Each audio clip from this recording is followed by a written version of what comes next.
Om Ajnanatimirandasya Gyananjanashalakaya Chakshurunmilitamena Tasmai Shri Gurave Namaha Shri Chaitanya Manobishtam Stapitamena Bhutale Swayam Rupa Kadamahyam Dadati Swapadantikam Vandeham Shri Gurum Shri Yutapada Kamalam Shri Gurun Vaishnavamscha Shri Rupam Sagrajatam Sagana Raghunathanvitam Tam Sajivam Sadvaitam Savadutam Parijana Sahitam Krishna Chaitanya Devam Shri Radha Krishna Padan Sahagana Lalita Shri Vishakan Vitamscha He Krishna Karuna Sindho Dina Bandho Jagatpate Gopesh Gopika Kanta Radha Kanta Namostute Tapta Kanchana Gaurangi Radhe Vrindavaneshwari Vishabhanusute Devi Pranamami Hari Priye वाञ्छकल्पतरुभ्यश्च कृपासिन्धुभ्येव च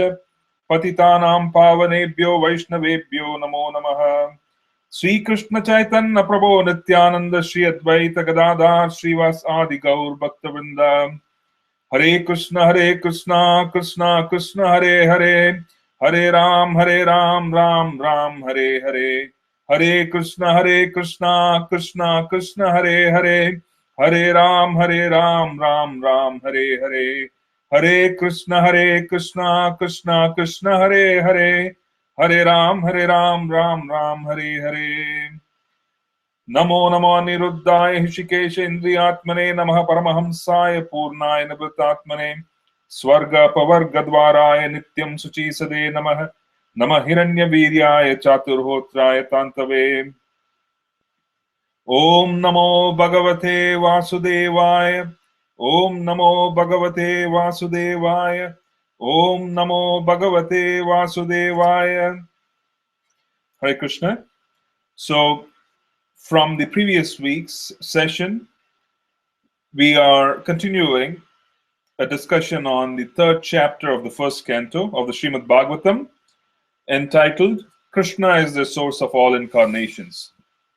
The key verse, the most important verse in the third chapter, which defined that Krishna is the source of all incarnations, is also the Paribhasa Sutra, or the essence of the Srimad Bhagavatam, and it is Ete Chamshah Kalaha Pumshah Krishnastu Bhagavan Swayam Indrari Vyakulam Lokam Mridayanti Yuge Yuge.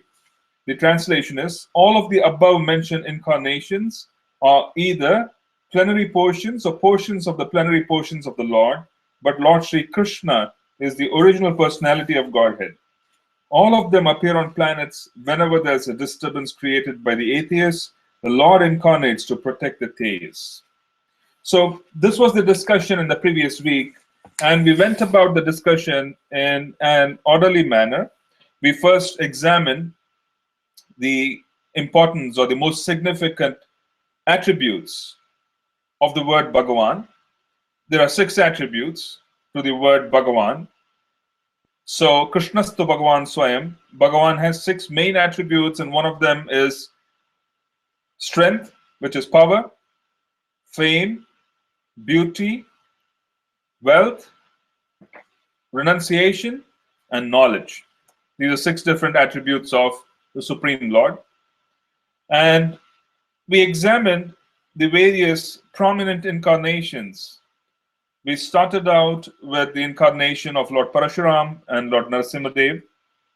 We examined what we remember as the main opulence which is displayed by these incarnations. We examined the opulence of strength, power. We examined the opulence displayed by Lord Rama, which is the opulence of fame. We examined and spoke about the opulence displayed by Lord Balaram and Lord Vamana and Mohini Murti, which is the opulence of beauty. We also spoke about the fact that if we are attracted to anything in this world, it is because it carries one of these opulences, even though in a minute fashion. Every one of us is attracted to beauty, we are attracted to knowledge, we are attracted to power, wealth in different degrees. We are also attracted to renunciation. So these are very, very attractive attributes which are also found in the separated energies associated with Krishna, which is the living entities in varying degrees. So there's a certain attraction to it. And the attraction is because the original source is Krishna. So Krishna is all attractive, and he attracts us through his different opulences. And then we examine the different avatars. We examine Nrsimhadev, we examine Lord Ram. In other words, we spoke about Lord Ram, we spoke about Nrsimhadev, we spoke about the opulences. And we find that in every incarnation, the Supreme Lord has emphasized or displayed one of the attributes in a prominent fashion over the other. And then we went on to examine and discuss about Krishna's pastimes. And in Krishna, we find that he practically displayed all the attributes of Bhagavan fully. So we remember him for beauty. He is all attractive. We also spoke about the fact that he himself is quite bewildered as to what is so attractive about me that attracts the whole world. So he incarnates as Lord Chaitanya to appreciate the external view. He wants to appreciate the view which the devotees see, the bhaktas. What is it which they see in me? So he incarnates as Lord Chaitanya. So he is most knowledgeable, right? The Srimad Bhagavatam, which is the summum bonum, which is the crest jewel of all scriptures, is all about Krishna, and Krishna's own words are captured in the Bhagavad Gita. So we do talk about the extraordinary level of knowledge which Krishna displayed while he was on the planet, when he was manifesting his activities on the planet. Extraordinary strength was displayed. Extraordinary prowess and power was displayed. And there was also extraordinary fame. So, in other words, if you actually examine Krishna's incarnation or talk about it, it had all these 6 qualities of Bhagavan in full display. There was no dearth of why we remember Krishna. So that is the reason, that is one of the main reasons why one can say that he is the origin, because he displays all the attributes which give pleasure. He attracts the world through so many different avenues. And then we went on to examine in the mood of, in the path of Sankhya, saying that out of a total of 60 attributes that are found in Narayan, Lord Shiva has 55 in full, 100%. And Lord Brahma has 50 qualities in full. So in that sense, a jiva, which is one of us, we have the maximum potential of being able to reach the position of Lord Brahma. If we have a deep desire for power and we become pure, we reach the platform of Brahma Bhuta Prasannatma. We cross over the material ocean, and if we have a desire at that point in time of authority and so on and so forth, then we have the option of becoming Brahma, because Lord Brahma's position is such that he operates as a servant of Krishna, he operates as a subordinate. However, he is the embodiment of the complete powers of Jiva Tattva. Shiva, on the other hand, Lord Shiva, is superior to Lord Brahma, and Lord Narayan is superior to Lord Shiva. But Krishna is superior to Lord Narayan, even though they are non-different in Tattva. He is superior to Narayan in terms of displaying certain qualities, right? The certain qualities which Krishna displays are 4 different qualities which we have spoken of in the past. And Krishna again is showing that he has more qualities than his immediate expansion for the purpose of management of the universes, which is Lord Narayan. Krishna's immediate incarnation, the first avatar from Krishna, or the immediate expansion from Krishna, is Lord Balaram. He is non-different from Krishna except in color. Balaram is whitish, Krishna is blackish, such as a rain cloud. There is no difference. However, The pleasure experienced by Balaram lies only in serving Krishna.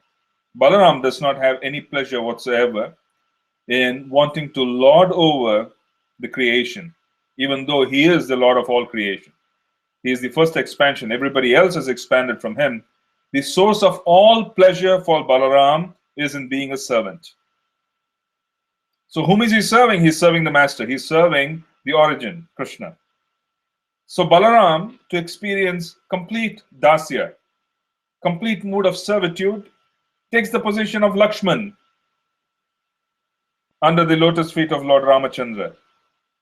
In Krishna avatar in Vraja, he is Balaram, he is the older brother.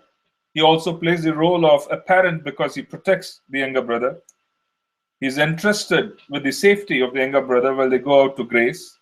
So he carries a bit of Vatsalya, he also carries Sakya. They're equals, so they are friends.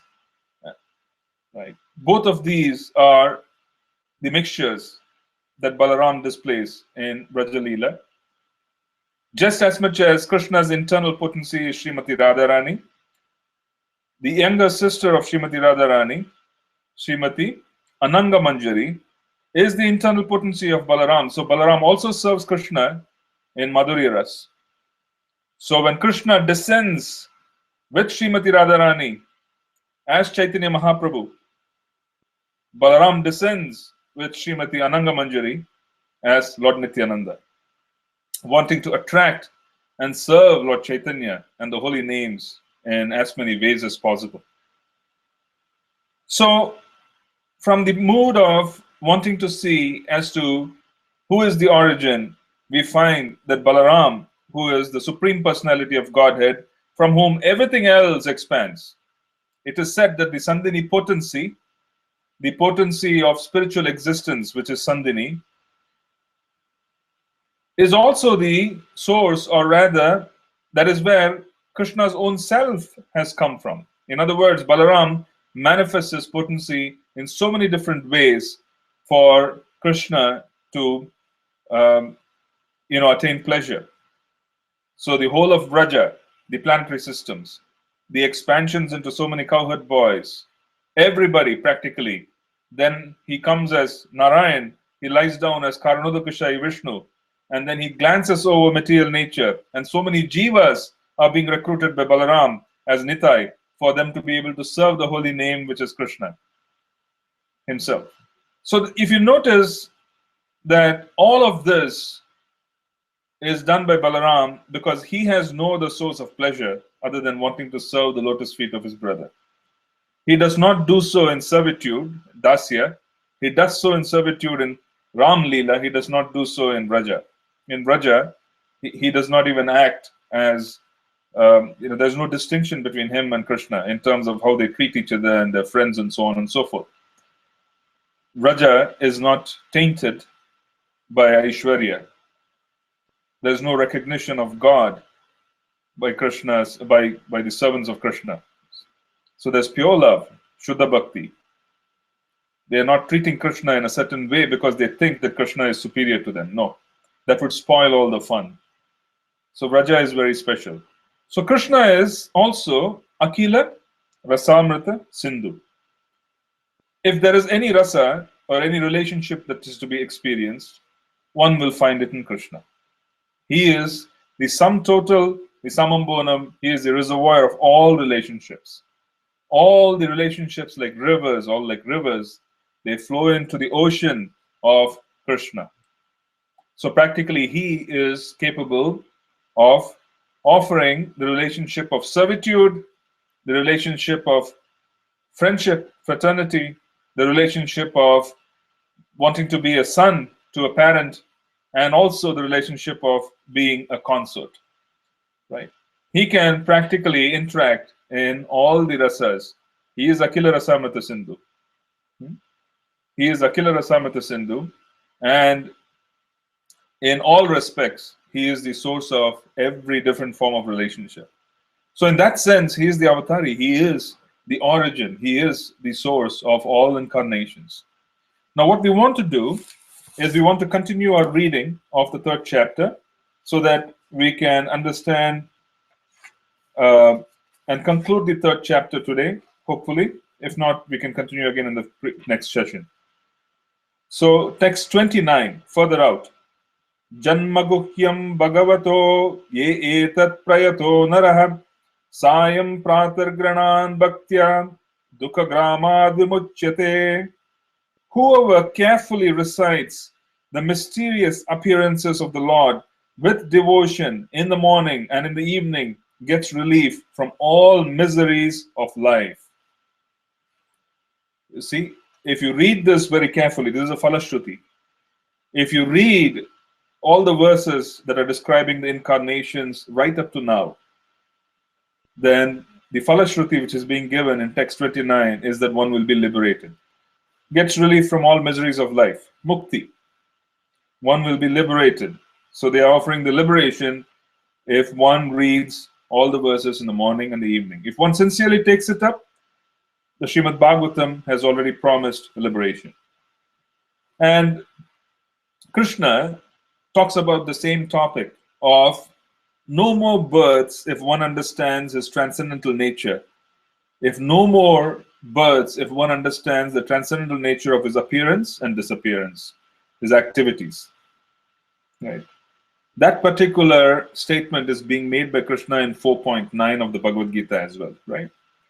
He is making that statement in the Bhagavad Gita that whoever understands the transcendental nature of my appearance and activities would never again have to take birth again. This is a similar statement which is being made here in text 29, that if one were to read and then all absorb themselves in reading all the verses which are describing the transcendental incarnations of Krishna, morning and evening, then one would not need to take birth again. Okay? Because one would understand and slowly, steadily develop a desire for Srimad Bhagavatam, to hear Srimad Bhagavatam further. And they would put them clearly on the path of perfect liberation. Text 30. Etad rupam bhagavato hi arupasya chid atmanah maya guner virachitam mahadadibir atmani. The conception of the Virat universal form of the Lord as appearing in the material world is imaginary. It is to enable the less intelligent and neophytes to adjust to the idea of the Lord's having form, but factually the Lord has no material form. The Lord has no material form. His form is transcendental. He does not have a material form. The material manifestation of the universe is the universal form which Krishna calls in the 11th chapter of the Bhagavad Gita, where he says that I am time personified. He says, I am Kala. I am time personified. And this is the 11th chapter of the Bhagavad Gita. And that is where Krishna is reiterating that I am time personified. The moment you mention the word Kala, Kala is a manifestation of the material universe. Because there is a beginning, there is a present, and then there is an end. There is constant creation and destruction. So there is creation and there is destruction. That is the function of time. The function of time is such that it overpowers everything, and that is how an atheist comes in touch with Krishna. Death is the means for an atheist to come in touch with Krishna. Even an atheist is in touch with Krishna in one of his features. And the features of Krishna in which an atheist comes in touch with him is time factor. The time factor practically envelops and destroys everything that is being created. That is not the case in the spiritual sky. Out of the total creation, 1/4, 25% is the material creation. 75% is spiritual. 75%, there is no destruction, there is no present, there is no such thing as Kala. The factor of Kala is not present, everything else is present. There's great variegatedness, but there is no time factor that destroys. There is no such thing as ending of the spiritual sky into an unmanifest state like the material sky, and then it begins again. So the manifestation that we see in the universal form in the 11th chapter of the Bhagavad Gita, where there's great destruction, is a material manifestation of destruction, creation, maintenance. And he shows all the demigods and all the personalities who are involved in all of that. So it is a material manifestation. However, Krishna has a transcendental form. And the transcendental form is being displayed as a two-armed personal feature of the Lord that we are all very used to seeing. That is the personal feature, and that is the transcendental form, which is what is being described here.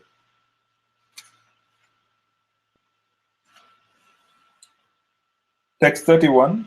Yata nabasi megaugo renurvapartivo nile evam drastari drishyatvam aropitam abbuddhibihi. Clouds and dust are carried by the air, but less intelligent persons say that the sky is cloudy and the air is dirty. Similarly, they also implant material bodily conceptions on the spirit self. So there is delusion. So the metaphor or the simile that's being used here is of dust being carried by the wind. And then we look at the wind and we look at the dust, and then we say that the wind and the sky is quite dusty, which in reality is not true, because it is the dust, it is not the sky, which is changing the appearance. So just as much as such changes occur while we see, and it's like a mirage, so is the case with the material manifestation. It is not real. It is not real. And this is exactly how we also conceive of our own bodies. 32. Ata param yad avyaktam avyuda guna brahmitam adrishta vastuvat sajivo yat punarbhavah. Beyond this gross conception of form is another subtle conception of form, which is without formal shape and is unseen, unheard, and unmanifest. The living being has his form beyond this subtlety, otherwise he could not have repeated births. So you also have the gigantic form of the Lord as the universal form. And then you also have the subtle conception, which is not fully manifest. It is not seen. So what they are trying to do is they are trying to equate Krishna's material manifestation with our own existence, which is material in terms of the body. And then Krishna has his personification in the two-armed form, which is not fully seen. Similarly, we also have a spirit soul and a subtle body, which is not fully manifest. So both of these are being equated, and they're trying to bring forth an analytical study. So this is similar to the second chapter of the Bhagavad Gita, where there is an analytical study for the next few verses, which distinguish matter from spirit. So since we have covered it in the past, I'm just going to go through it, and if there are any significant points, I will break it up and I will speak about it. Yatre me sadashat rupe pratisiddhe swasamvidam avidyayatmani krite iti tad brahma darshanam. Whenever a person experiences by self-realization that both the gross and subtle bodies have nothing to do with the pure self, at that time he sees himself as well as the Lord. What is self-realization? Self-realization is the process of being able to reach the point of purity that exists beyond the material sky. Being able to reach the level of purity that exists beyond the material sky, one is able to pursue and perceive the relationship one has with Krishna. One is able to see the relationship with Krishna. The very specific relationship of a soul with Krishna and his expansions is evident when there is purification. Purification is going beyond material conceptions, going beyond our desires. What is Artha? The Param Purushartha is to be able to pursue the goal of being able to understand who we are, understand who Krishna is, understanding the activities, and to be able to act upon such. So, Artha, in reality, or real wealth, is the wealth of information that is available when one realizes their true self and they're able to understand who they are in relationship to Krishna. Right? That occurs in the stage of Nishtha. So, when we give up our anarthas or meaningless attachments to this world, and by the chanting of the holy names, and our senses are purified, we have the ability then to perceive a relationship which is beyond the material sky, and that relationship is in Braja, in Goloka. And at that point in time, at an advanced stage of purity, one is able to see themselves, and they're also able to see the Lord. Now they have moved far beyond the gross body. They have also moved beyond the subtle body, both. I find it quite strange that sometimes I come across devotees who believe in the spirit soul, theoretically at least. They believe in the existence of the Supreme Lord. That's theoretical as well. They don't believe in the existence of the subtle body, which is nothing but the ghostly bodies. The subtle body is a ghost. The subtle body is a ghost. When it enters into a gross body, we see the gross body becoming animated. Right? The gross body moves here and there. The subtle body enters into the gross body and makes the animation happen. Right? Sometimes more than one subtle body enters into the gross body, and there's confusion, and the person behaves as if they're a mad person. There's insanity. Christian theologists also believe in possessions. They believe in walk-ins, right? So do Vedic theologists. There are entities who exist who are subtle. Their bodies are not like our bodies. We can't perceive them. They have the ability to control us. Why? Because they are subtle. So they can enter into our physical body, which is gross, and they can animate us. They can throw us around if they want to. They can do whatever they please. Practically, most people have experienced some form of contact, even though they can't perceive that it is from the spirit world. Practically everyone. Practically everyone, because they are around us all the time. These are subtle bodies, and that's the ghostly existence. So there is a certain stage during the process of impregnation when the subtle body joins itself with the soul. Okay, it is said to be almost instantaneous. So there is something called nisheda, conception. So I think in English, in medical terms, I think they call it impacting. So the conception occurs, and at that point in time, you have the subtle body and the soul joining together in the womb of the mother, right? At the time of death, the subtle body separates itself from the gross body.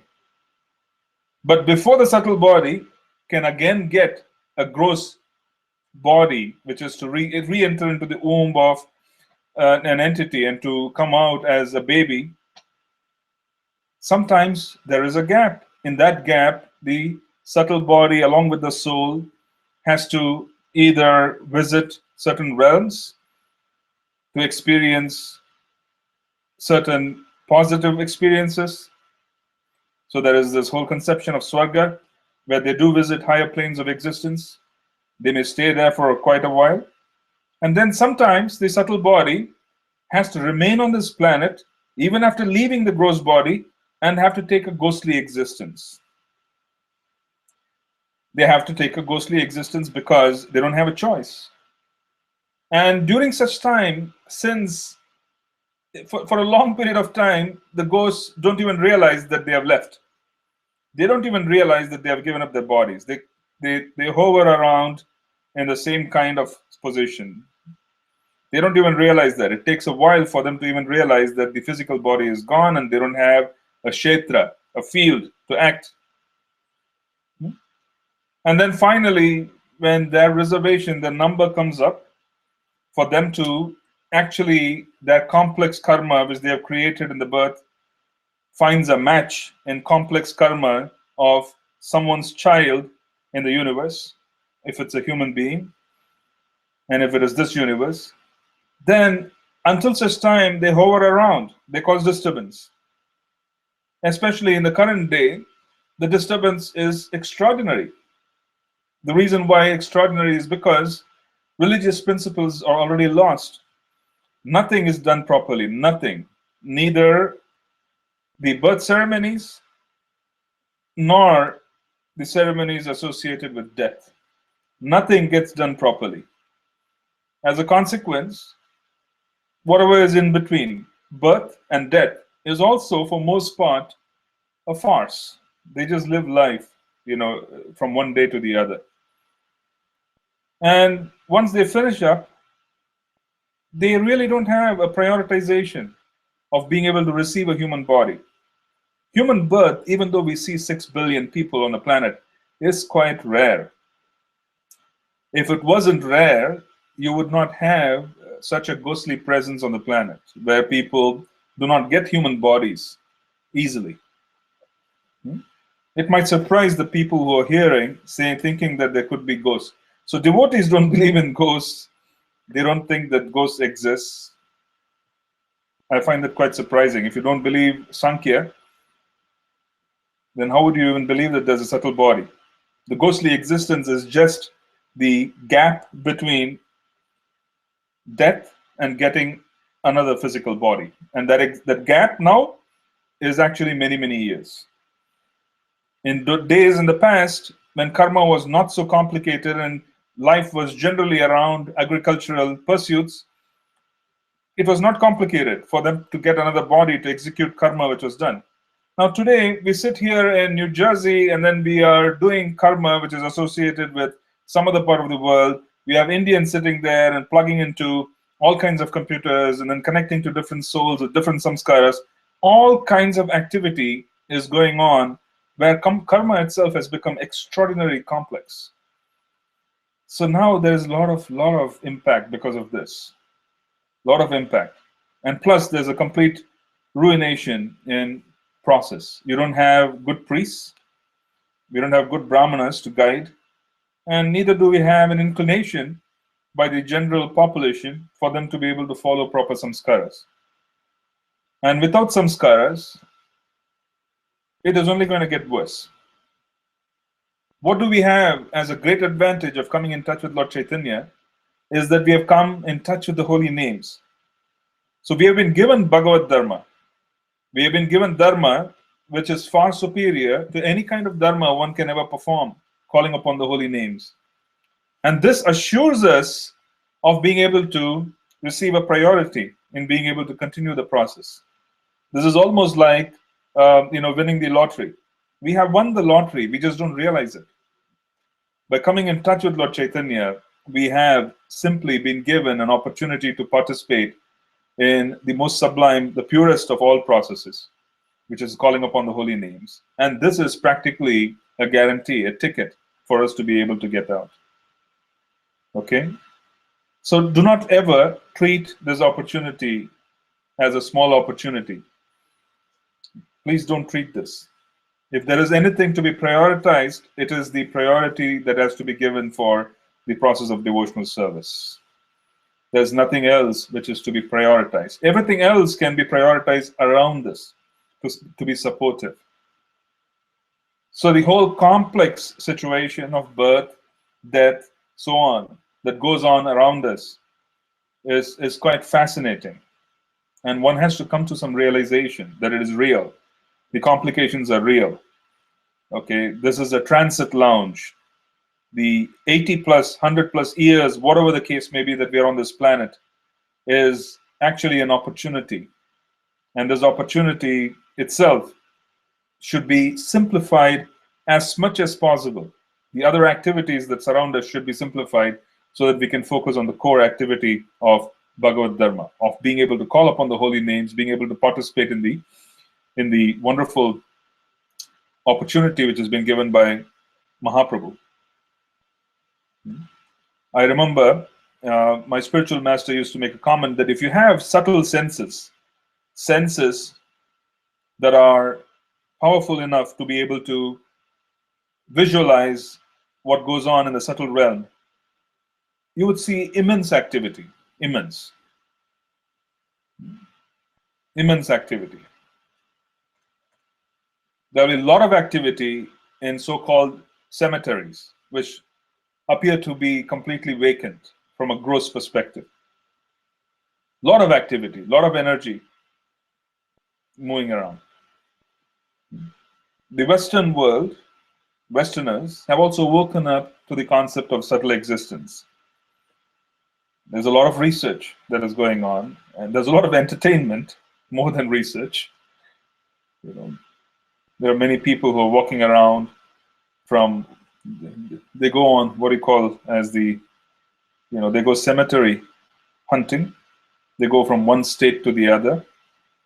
They go to one cemetery to the other to find out if there is activity. They have devised their own ways to do it. There is so much entertainment. You walk into any store, Barnes and Noble, walk into any kind of bookstore, and this is what it is. All the aisles are filled with the paranormal. They are filled with supernatural aspects. Entertainment. There are many, practically every major channel has a supernatural element to it, horror element. It pays well, apparently. Otherwise, they would not be spending so much money producing it. So they're waking up to all this phenomenon because it's becoming more and more prevalent. People believe in it. Westerners do believe in it. I was just wanting to say that the subtle body and the gross body is not theoretical anymore. It's just not theory.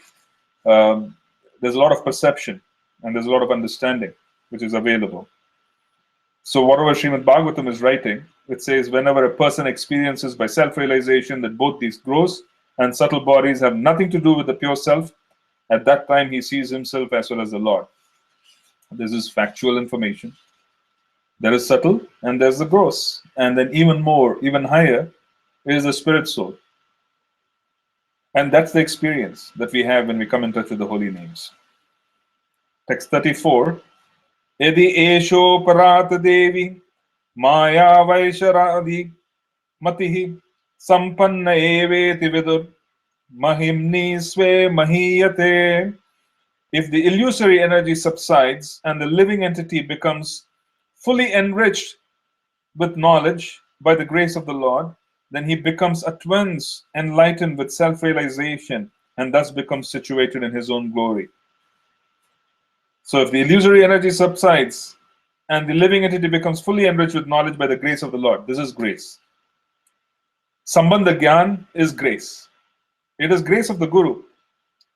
So the whole process of initiation is of the Guru progressively taking the hand of the Shishya and placing the hand of the Shishya in hands of Krishna. Slowly, steadily coaching the disciple to come closer and closer and understand who they are in relationship to Krishna. This is real Sambandha Gyan, and it is progressive. Right? So one of the main tenets of initiation in our sampradaya, and even in all other Vaishnava sampradayas, was to be able to connect the disciple to a deity form. So it was customary for the Guru to give a deity to the disciple to worship. And the idea was to connect the disciple in worship and in the mode of worship by giving him Sambandha Gyan of Krishna's Archa Vigraha. This is a very, very important tenet of Gaudiya Vaishnavism. In our practice, which is ISKCON, we have local temples. So Srila Prabhupada used to link his disciples to the local deities. So here in the Plainfield Temple in ISKCON, we have Shri Shri Radha Shyam Sundar. So similarly, there were Shri Shri Radha Damodar, Radha Vrindavan Chandra. Srila Prabhupada used to link the disciples to a specific deity practically so that they will develop Sambandha Gyan by serving such deities. In the days in the past, the same process was done by giving individual deities. Sriman Mahaprabhu, he gave a Govardhan Shila to Raghunath Das Goswami. This was also done with the purpose of increasing Sambandha Gyan. It was practically wanting Raghunath Das Goswami, Srila Raghunath Das Goswami, to worship the Govardhan Shila and to develop the very deep Sambandha Gyan that was also practically into it. So when the Guru gives mantras and when the Guru gives a deity, he is also empowering the disciple to be able to worship and come close in understanding the very specific relationship the disciple has with the Supreme Lord and his personal associates.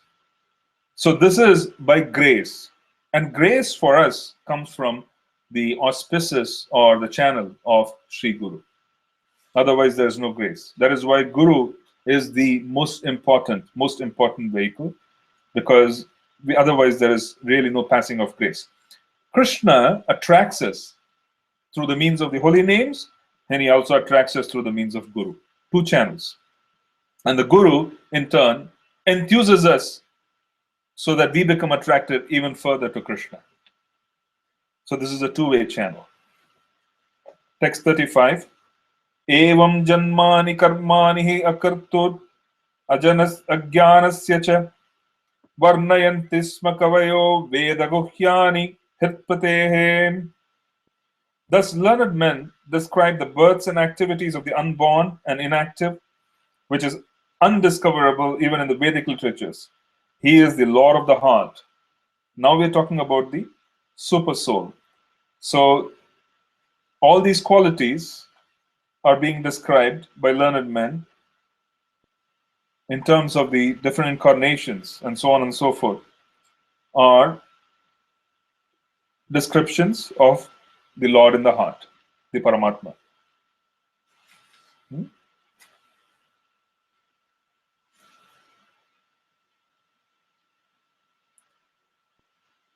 Savaidam Vishwam Amoga Leelahar Sujati Avati Attina Sajjatesmin Bhuteshu Chantarhita Atmatantraha Sad Vargikam Jagrati Sadguneshaha. The Lord, whose activities are always spotless, is the master of the six senses and is fully omnipotent with six opulences. He creates the manifested universes, maintains them, and annihilates them without being in the least affected. He is within every living being and is always independent. Swarat, he is always independent. The Lord, whose activities are always spotless, is the master of the six senses and is fully omnipotent with six opulences. He creates the manifested universes, maintains them, annihilates them without being in the least affected. So he expands into the Gunavataras of Vishnu, Brahma, and Shiva. He creates, maintains, and annihilates. And he is also within every living entity as the Paramatma to offer us intelligence. Nachasya kaschin nipunena datur avayati jantuhu kumani sautihi namani rupani manovacho bihi santanvato natacharyam ivagyaha. The foolish, with a poor fund of knowledge, cannot know the transcendental nature of the forms, names, and activities of the Lord, who is playing like an actor in a drama. Nor can they express such things neither in their speculations nor in their words. So first we establish Bhagavad Gita 4.9. One has to understand me through Tattva. Now we are talking about 4.34. You have to approach a Tattvadarshi to understand Krishna. It is not possible to understand Krishna unless one approaches a Tattvadarshi, someone who has seen the truth. Saveda dhatuhu padavim parasya duranta viryasya ratangapanehe yo mayaya santataya anuvrittaya bhajeta tatpada saroja gandham. Only those who rendered unreserved, uninterrupted, favorable service unto the lotus feet of Lord Krishna, who carries the wheel of the law chariot in his hand, can know the creator of the universe in his full glory, power, and transcendence. So to really know him, our service has to have no material motivation, ahaituki, and there should be no interruption, apratihata.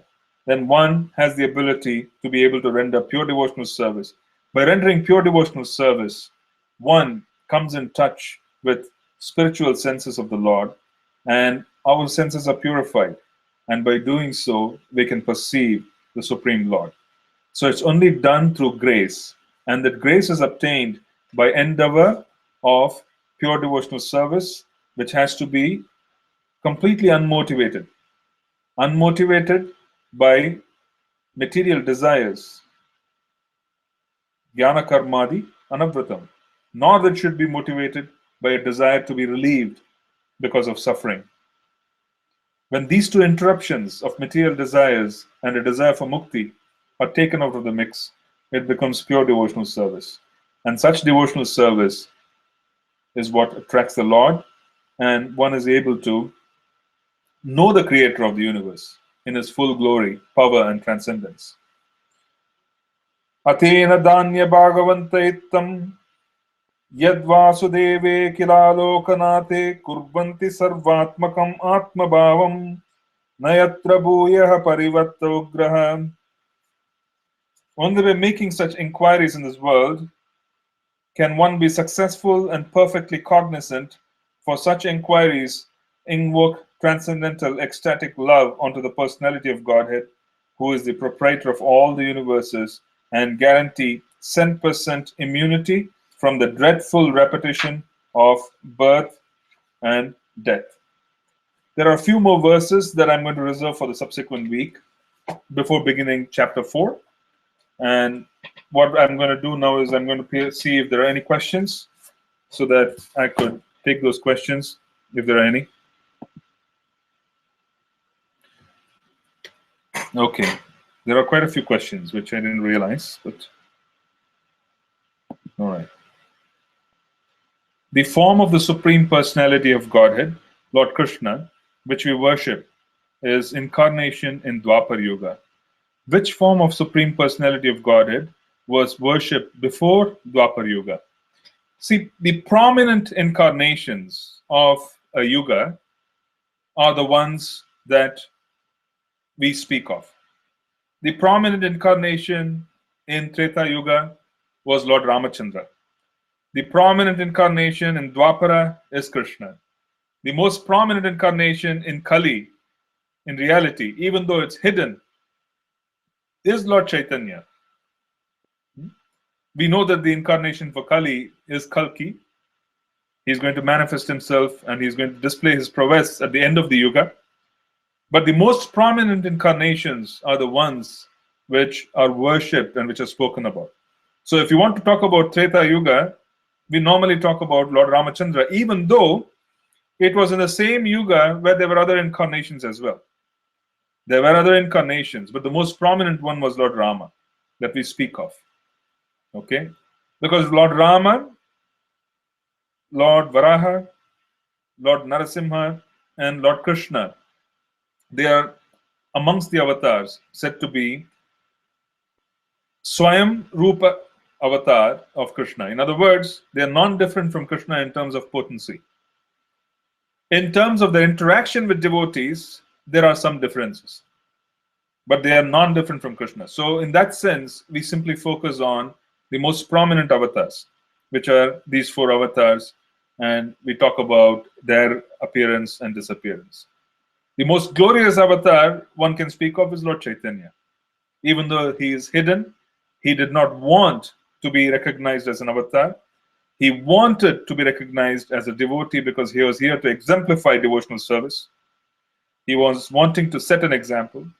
But the most merciful avatar is Lord Chaitanya, even more than Krishna himself. Because Lord Chaitanya is able to give us prema. He is giving us the gift of Krishna prema. Without the mercy of Lord Gauranga, no one is qualified. He is compensating our apparent disqualification with his mercy. He has made all these arrangements, he has given us the holy names, and he is compensating our apparent disqualification with his mercy. So, to answer your question, we are talking about several avatars, of which we talk about the most prominent. So the sages and everyone were able to perceive the glories of Lord Ramachandra in Treta Yuga. Was he worshipped? He was not worshipped as a supreme while he was present on the planet, even though he was recognized as a supreme. The worship was offered to Lord Lord Narayan. It was the forearm form of Vishnu, Mahavishnu, who was worshipped always in general.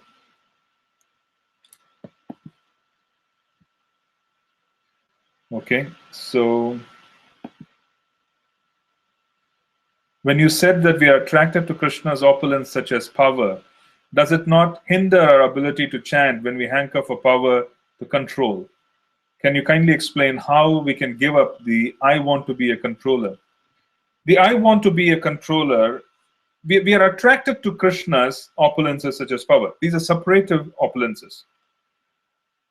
We are attracted to the separated energies of the Lord. The demigods, for instance, display a small portion of his opulence, and we are attracted to that.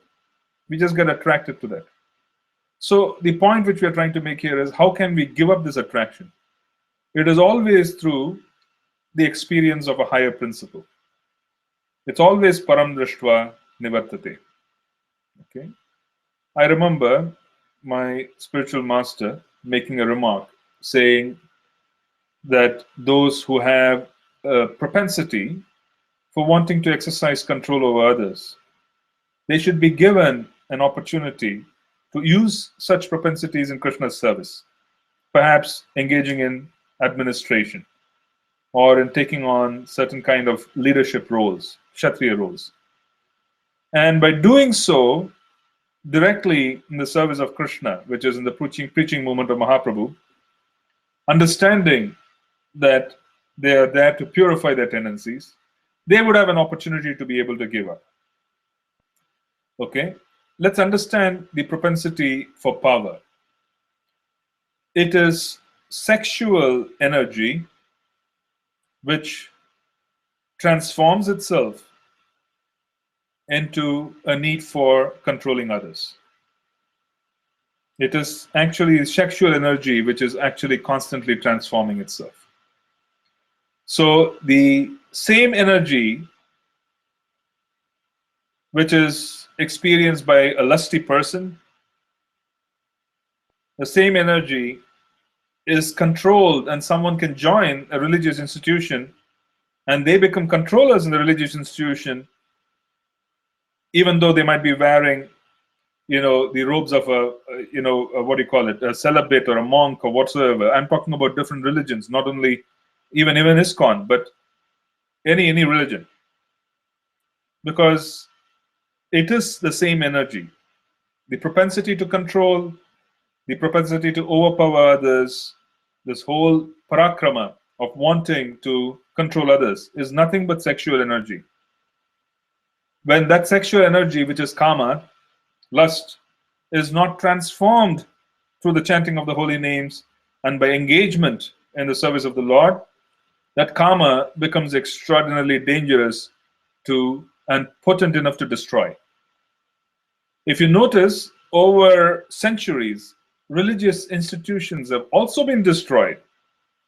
Who do you think destroys religious institutions? The religious institutions are destroyed by the uncontrolled sexual power of its leaders.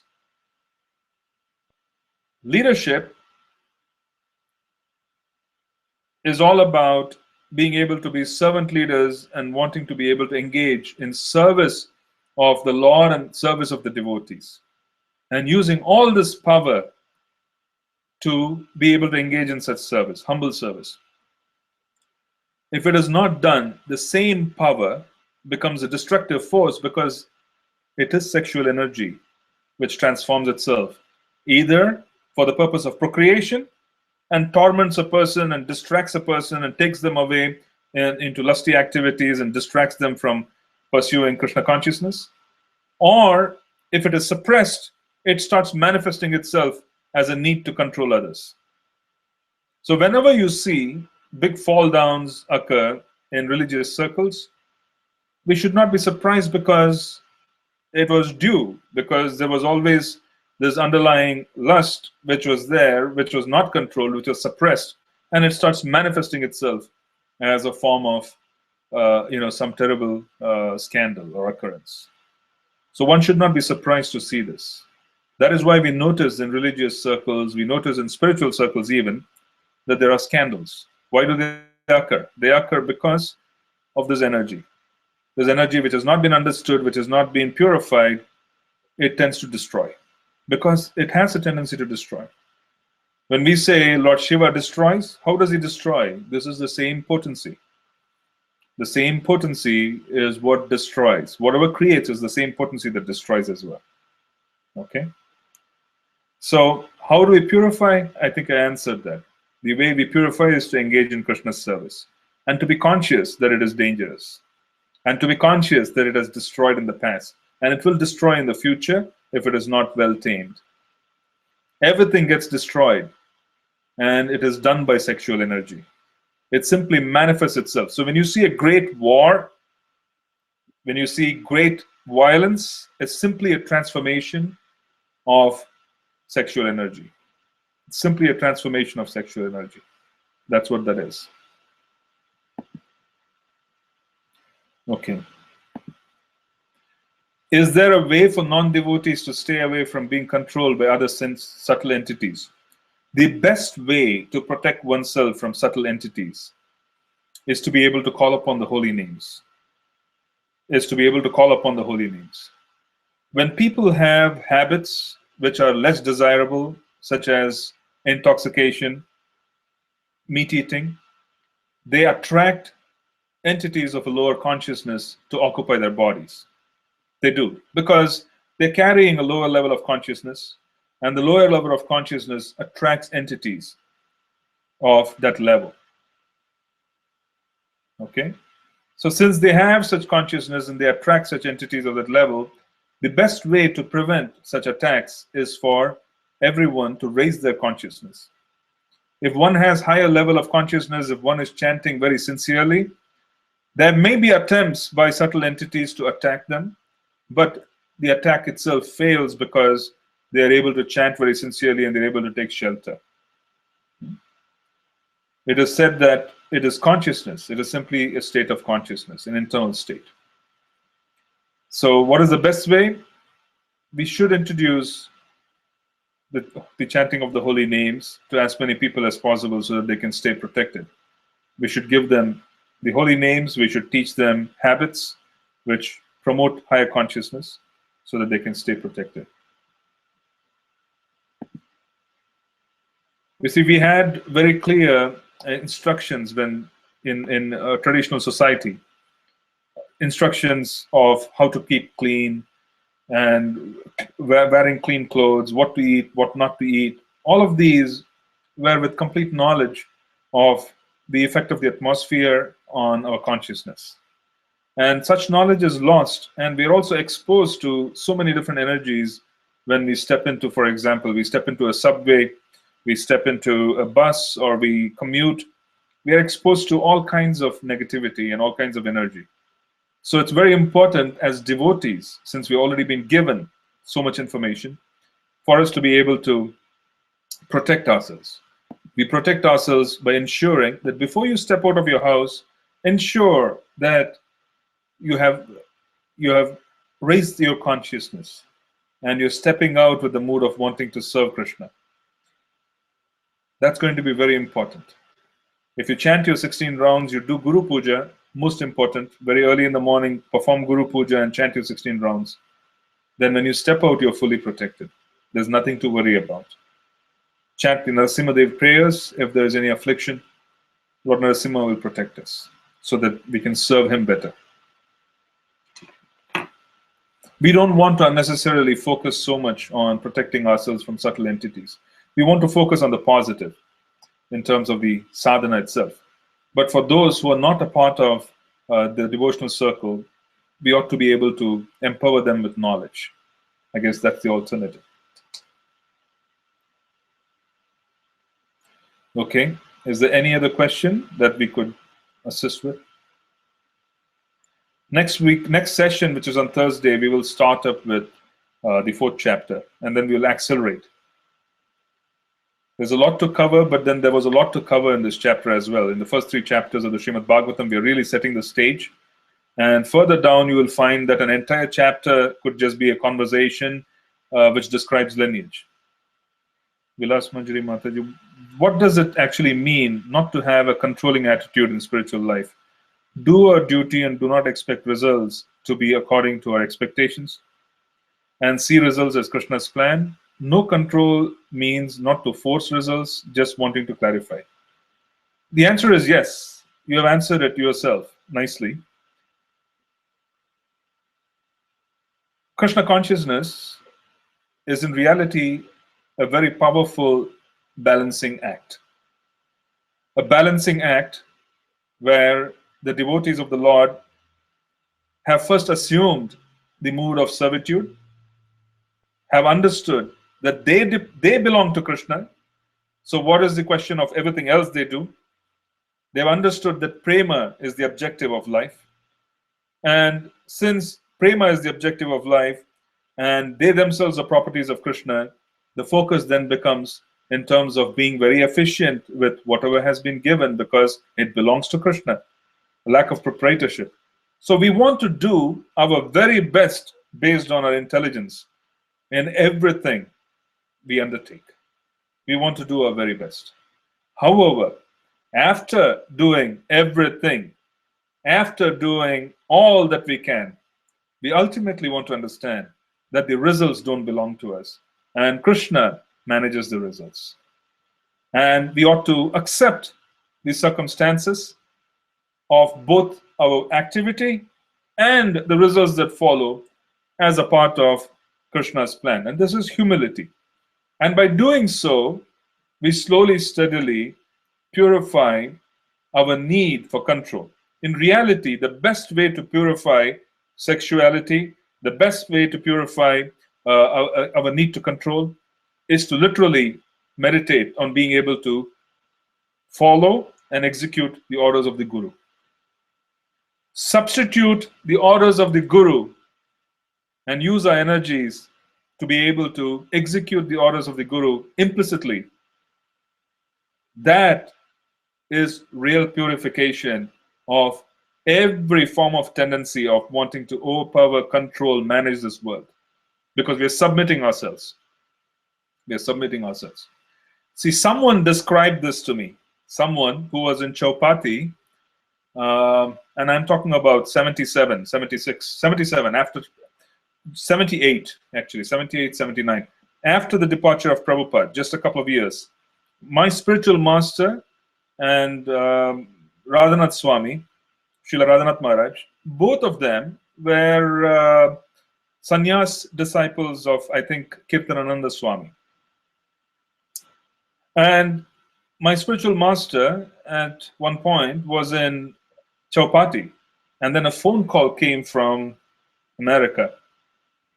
So there was this senior disciple of Radhanath Maharaj who answered the phone, and my spiritual master was the one who was supposed to have received it, and this was from Kirtanananda Swami. So my spiritual master made that senior disciple of Radhanath Maharaj hold the phone while he paid Dandavat obeisances to the phone, as is the case with sannyasis, holding his stick and all that. And then he started talking to Kirtanananda Maharaj, saying, yes, what is it which you are wanting to say? So the point which I'm trying to make here is that it appears, in one sense, that our previous generation, the generation of our spiritual masters, Prabhupada's disciples, carried a culture of deference, carried a culture of surrender to the authority, which was far more profound compared to our generation, the second generation. You see, I guess their own idea of surrender was far more simpler, in terms of accepting authority, unquestioned authority. I'm just giving you an example of staying in protection in one sense or the other, and Krishna ultimately protects. Krishna ultimately protects, even though there could be a lot of confusion caused by even those who are superior to us. Krishna ultimately comes through and protects. He offers us a lot of protection. So what do we need to do is to understand that our day-to-day meditations have to be to follow the orders of the spiritual master, implicitly. Take it upon our head. That is why this Guru Vandana is so important, because Narottam Das Thakur exemplifies such a mood towards his spiritual master, and the Guru Vandana imbibes such attitude in a very deep sense into our hearts if we were to take it up as a daily practice. The prayer, the words themselves. One can also pray to Srila Narottam Das Thakur, begging for mercy so that we can understand those prayers exactly as he wrote it, because we don't have the capacity to act upon that.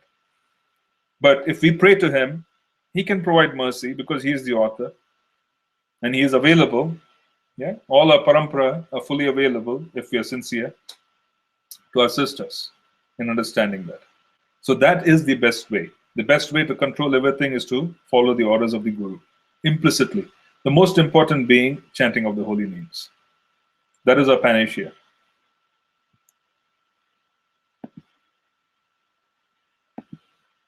Is it better not to take up any leadership role if you're not purified? Well, if we are given leadership roles, we should take it up. There's nothing wrong in taking up leadership roles. But we should also understand and have an understanding internally. Internally, we should be humble enough to understand that we are not qualified. We are not qualified to be a part of Mahaprabhu's movement at any given time. No one is and can be qualified to receive what he has given us.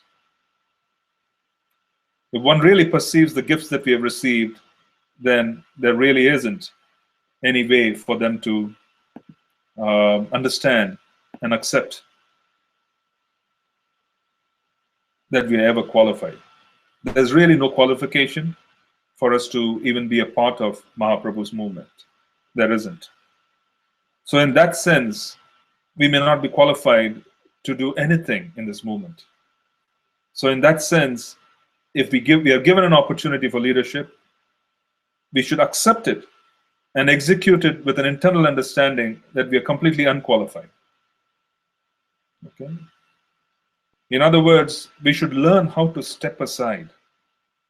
Stepping aside is an internal process. We should learn how to step aside and allow the parampara to use us, to be able to come through us. Stepping aside is an internal process where our apparent disqualification is fully known and we are able to step aside and we are able to request Mahaprabhu to kindly use us as instruments. This is very apparent in Srila Prabhupada's prayers. If you read Srila Prabhupada's prayers as he was coming in on the Jaladyuta, it's very apparent, all those prayers, where he says that I really do not know how to, preach. I really do not know how to transform. I really do not know how to do this. I really do not know how to do that. Therefore, Krishna, it is up to you. It is up to you to make me speak. It's up to you to make me act. Right? This is really stepping aside. And if this attitude is not followed by leadership, they're in big trouble. Understand that even what we are seeing as being manifest in our movement today is because Krishna is interfering. It is because Krishna is providing potency. Just imagine where we would be if everything were to just depend on us. It would be complete chaos. So to answer your question, it is not about the role, it is not about the activity. It is about our ability to understand our apparent disqualification and to be able to do our very best while internally begging for mercy. That's what we need to do.